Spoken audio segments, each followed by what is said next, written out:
Hi, இன்னைக்கு நம்ம வந்து சின்ன வெங்காயம் பாலக் புளிக்குழம்பு பார்க்கலாம். இதுக்கு வந்து ஒரு 6 சின்ன வெங்காயம் எடுத்திருக்கேன்.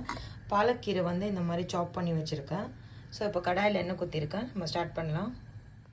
இதுக்கு வந்து 1 ஸ்பூன் கடுகு போட்டுக்கிறேன், 1 ஸ்பூன் வெந்தயம் போட்டுக்கிறேன், இதோட வந்து 2 ரெட் சில்லி போட்டுக்கிறேன். இப்போது சின்ன வெங்காயம் கருவேப்பிலையும் போட்டுடலாம். இப்போது இதோட பாலக் போட்டுடலாம். நம்ம அடுப்பில் சிம்மில் வச்சு தான் பண்ணணும். ஒரு 1/2 ஸ்பூன் மஞ்சள் பொடி போட்டுக்கலாம், 1 ஸ்பூன் சில்லி பவுடர் போட்டுக்கலாம், 1 ஸ்பூன் தனியாத்தூள் போட்டுக்கலாம், 1 ஸ்பூன் அரிசி மாவு போட்டுக்கலாம், 1 ஸ்பூன் எல்ஜி பவுடர் போட்டிருக்கேன். அரிசி மாவு வந்து கொஞ்சம் கெட்டியாகும், அதுக்கு தான் அரிசி மாவு போடுறது. இப்போ புளி தண்ணி கொட்டிடலாம்.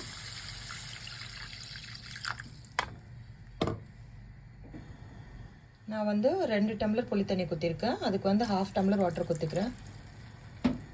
இப்போது சால்ட் வந்து 1 ஸ்பூன் போட்டுக்கலாம். நல்லா ஒரு 10 மினிட்ஸ் நல்லா கொதிக்கணும். நான் காட்டுறேன். நான் ஒரு கிளாஸ் பிளேட் போட்டு க்ளோஸ் பண்ணிட்டு தான் குக் பண்ணுறேன். 10 மினிட்ஸ் கழித்து காட்டுறேன். இப்போ நல்லா குக் ஆகிடுச்சு. இப்போ நம்ம 1 ஸ்பூன் நல்லெண்ணெய் ஊற்றிக்கலாம். அப்போ தான் அந்த ஃப்ளேவர் கிடைக்கும். அவ்வளோதான், ரெடி. இப்போ நம்ம பிளேட்டிங் பண்ணிவிட்டு பார்க்கலாம். சூப்பராக வந்திருக்கு. நீங்களும் ட்ரை பண்ணுங்கள். தேங்க்யூ.